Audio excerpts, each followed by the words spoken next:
One thing you want to keep in mind is it's not a great idea to just go pick up a block out of a salvage yard and start building your engine. You always want to take it to a certified machine shop or a licensed machine shop that can do a few things to make sure the block is ready and sound for your engine build. Because the last thing you want to do is spend a lot of time and money putting a lot of product onto this block and then find out that the block itself wasn't sound. It had cracks in the block itself, or wasn't set up, or is out of alignment. So one of the things that you're going to get as a benefit when you take it to the machine shop is they're going to line bore and line hone the camshaft and crankshaft so that they make sure that they actually run a bore and a hone through the system to make sure everything is lined up properly so that you're going to get a good true seating of the camshaft and crankshaft on the engine. So that's one thing to keep in mind, and always make sure that you use a guy who knows what he's doing, who's built lots of these blocks, so that you get a good solid block before you start your project. Keep that in mind. One thing, as I mentioned earlier, that you want to make sure the machine shop does for you is to press in all of your camshaft bearings.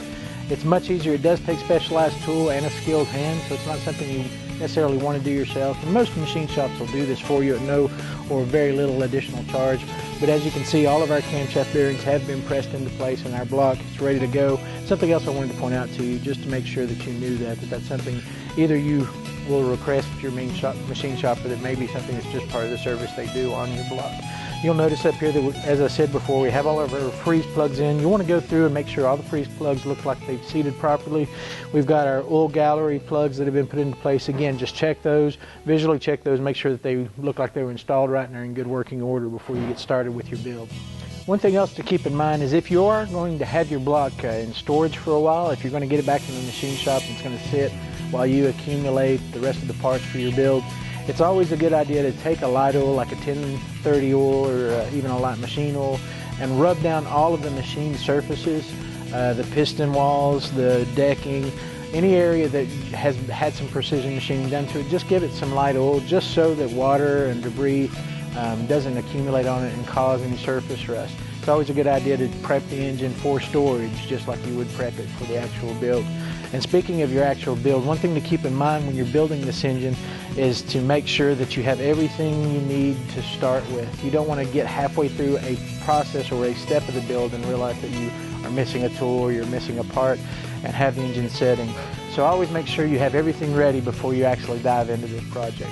Our actual advice to you is to make sure that the block is coming back from the machine shop about the same time that the rest of your parts or the completion of your parts are available for the build, instead of having the block sitting and in storage or sitting collecting dust while you're waiting for parts to come in. Have it show up when you're ready to start the build. And when you are ready to start your build, one thing to always keep in mind is a clean block is a happy block.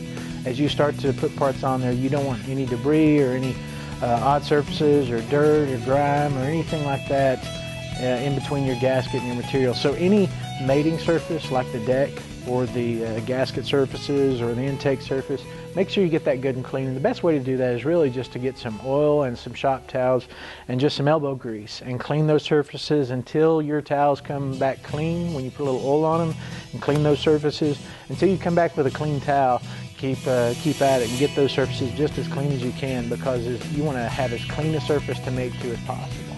So a little extra prep time there and a little patience as you get the block prepared for building is going to pay off in dividends long end. So make sure all the surfaces are just as clean as you can get them before you start at the actual build. And one last point we want to make about the block is it may take you several weeks or months to actually get your build completed. It's always a good idea to keep once you've done that work of getting your block cleaned and ready, is to protect that work that you did of getting it clean and ready. And that can be as simple as just a standard garbage bag.